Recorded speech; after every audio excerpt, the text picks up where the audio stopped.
Hola a todos y a todas. En este capítulo de hoy vamos a ver el tensor de inercia de una varilla. Entonces, lo que veis aquí en el dibujo, pues es la varilla en cuestión dibujada en verde, girando en torno al eje Z, pero el eje Z no pasa por el centro de masas de la varilla, sino que pasa por un punto P. ¿Cuál es la motivación de plantear así el problema? Pues posteriormente, una vez calculemos el momento de inercia de este esquema, de la varilla girando de esta forma, pues utilizaremos el teorema de Steiner para calcular el momento de inercia de la varilla en su centro de masas, en el sistema centro de masas.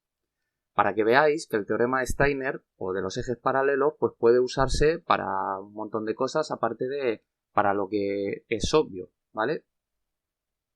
Entonces vamos a comenzar pues diciendo que el momento de inercia de la varilla en torno al eje Z, pues lo que será es la integral sobre toda la masa de la distancia al eje Z por un diferencial de masa.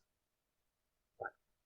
Entonces aquí lo que voy a hacer es orientar la varilla de tal forma que la haga coincidir con el eje X para poder resolver la integral de esta manera.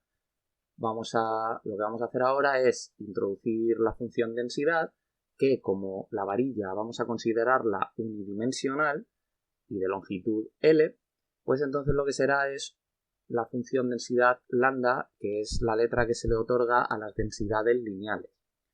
Entonces tendremos lambda, la distancia al eje de giro, pues hemos dicho que la hacemos coincidir con el eje X, por lo tanto será X al cuadrado, y el diferencial de masa, pues lo que será es un diferencial de longitud.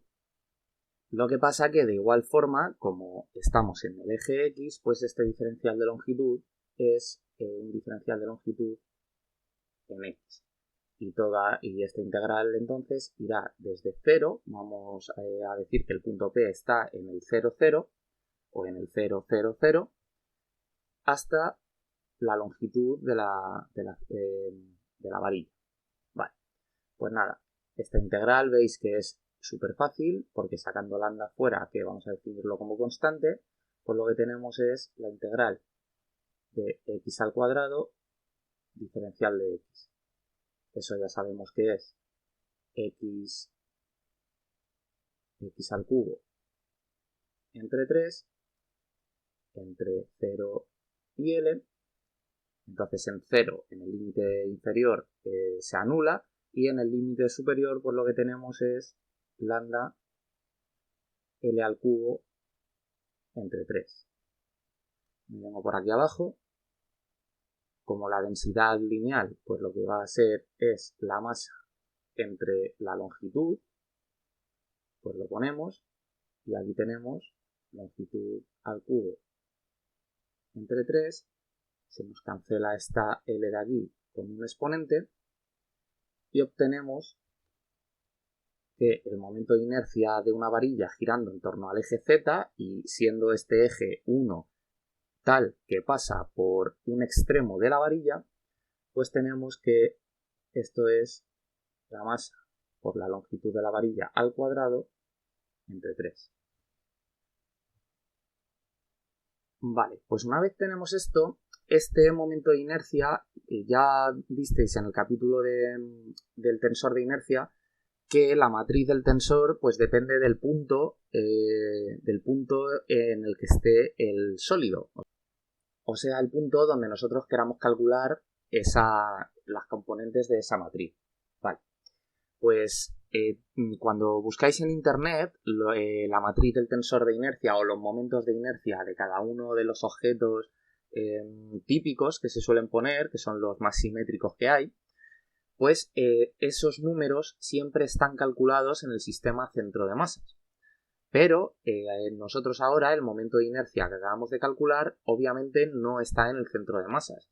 Es de suponer que si la varilla es homogénea y es unidimensional, pues el centro de masas estará en la mitad de la varilla.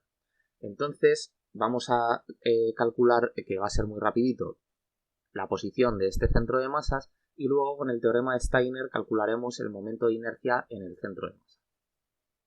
Por lo tanto, la posición del centro de masas, como hemos dicho que la varilla está a lo largo del eje X, pues será la posición en X del centro de masa.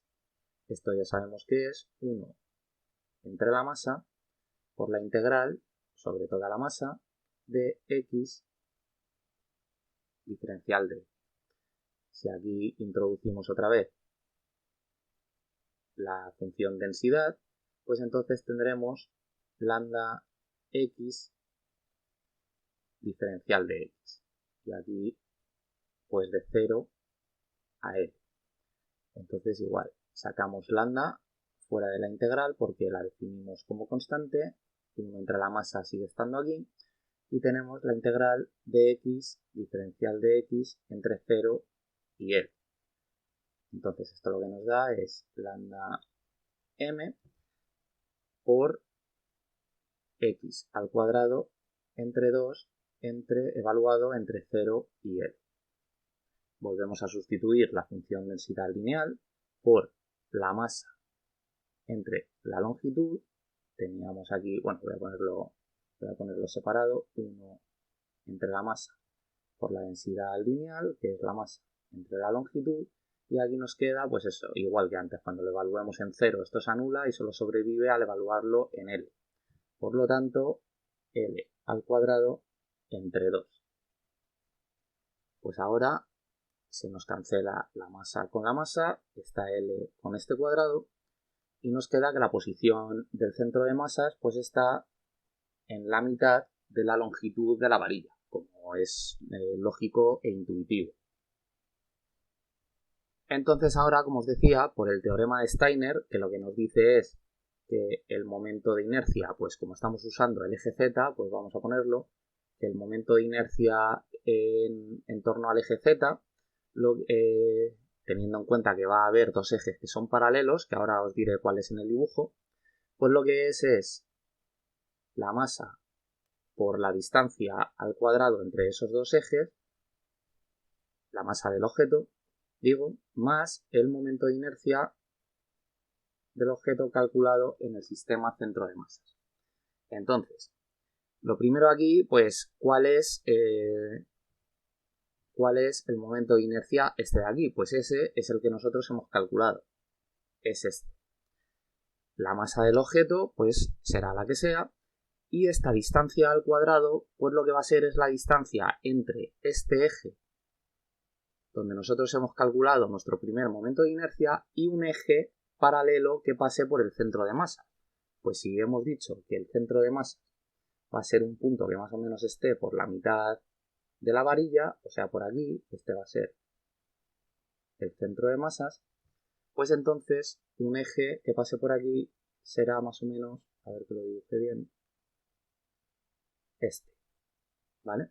Entonces, en el sistema centro de masas, si orientamos el eje Z asterisco, que será el correspondiente a un sistema en el centro de masas, lo orientamos paralelo a este otro, pues entonces esta distancia de aquí será la que nosotros ya hemos calculado, que es D, y será la longitud entre 2. Por lo tanto, esta D es esta X del centro de masas, vamos a definirlo como esta D, y entonces nos queda de esta forma la ecuación. Nos queda que la masa por la longitud al cuadrado entre 3 es igual a la masa por la distancia al cuadrado, pues la distancia al cuadrado es L entre 2 al cuadrado más el momento de inercia en el centro de masa. Pues despejamos de aquí el momento de inercia en el centro de masa y eso nos queda la masa por la longitud de la varilla al cuadrado entre 3 menos la masa por la longitud de la varilla al cuadrado entre 4. Vale. pues podemos sacar factor común a la masa por la longitud al cuadrado y lo que nos queda es 1/3 menos 1/4. Pues este paréntesis, haciendo factor común, pues lo que nos queda es 12 en el denominador, 4 menos 3, pues esto es 1/12. Por lo tanto, el momento de inercia de la varilla en su centro de masa, en torno al eje Z, pues es la masa por la longitud al cuadrado entre 12. Vale, pues una vez tenemos ya el momento de inercia en Z en el centro de masas, vamos a poder argumentar que este momento de inercia, o sea, del objeto girando en torno al eje Z, va a ser igual que el momento de inercia del objeto girando en torno al eje Y. Vamos a verlo con este dibujo de aquí. Si nuestra varilla está ocupando, o sea, su longitud abarca un segmento del eje X, pues un giro en torno al eje Z hará pues más o menos este recorrido de aquí. Tendremos que irá girando de esta forma, en el plano XY, ¿vale? ¿Qué ocurrirá si todo esto girando en torno al eje Z? ¿Qué ocurrirá si decimos que gira en torno, a ver que me salga bien ahora, en torno al eje Y? Pues que la varilla hará este recorrido, más o menos pues por aquí. Girará en torno al plano ZX. Y este movimiento tiene exactamente las mismas características que el anterior, por simetría.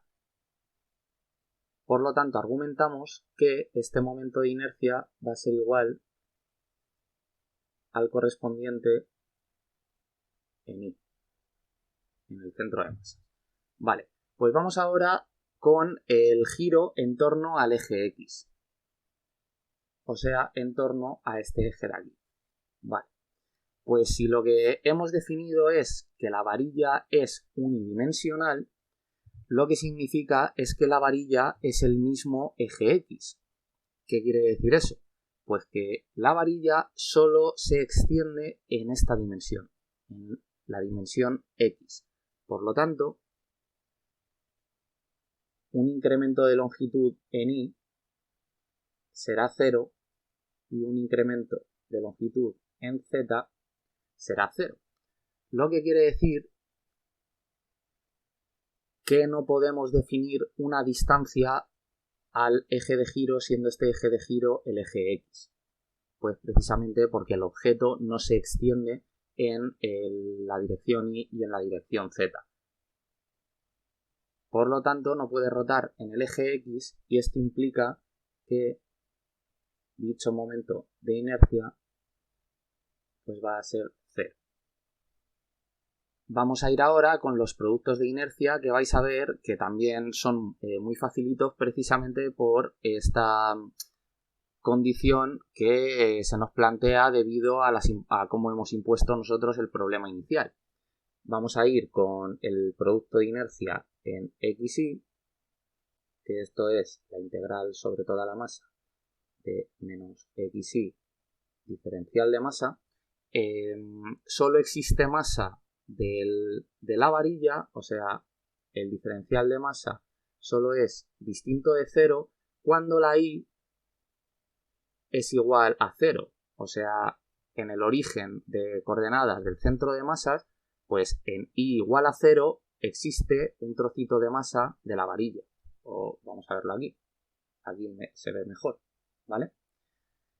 Sin embargo, en cuanto que nos vamos por el eje Y, ya sea en la dirección positiva o en la dirección negativa, pues ya no hay masa de la varilla. Por lo tanto, al contrario, si Y es distinto de 0, lo que es 0 es el diferencial de masa, ¿vale? De cualquiera de las dos formas, esto implica que esta integral es siempre 0. Vale. Y el siguiente tensor producto de inercia pues será el Pues por ejemplo el xz. Entonces, pues exactamente por el mismo argumento no existe cuando z es distinto de 0, el diferencial de masa es 0 y al revés. Por lo tanto, esto siempre va a dar 0. Y lo mismo con la siguiente.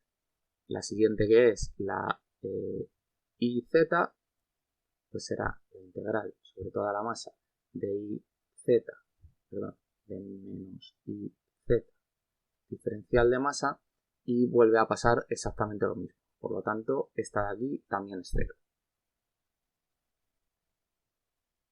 Así que nada, ya veis que en un momentito pues ya hemos calculado todas las componentes del tensor de inercia de este sólido. Pues en concreto la matriz del tensor de inercia pues viene dada por estos números. Como en X no podía rotar, pues todos los elementos de la matriz que tienen un subíndice X pues son 0 y solo sobreviven estos dos términos que son iguales por la simetría que tiene este objeto al rotar en los dos planos que hemos visto. Así que nada, espero que os haya gustado este vídeo, lo hayáis entendido y nos vemos en el siguiente.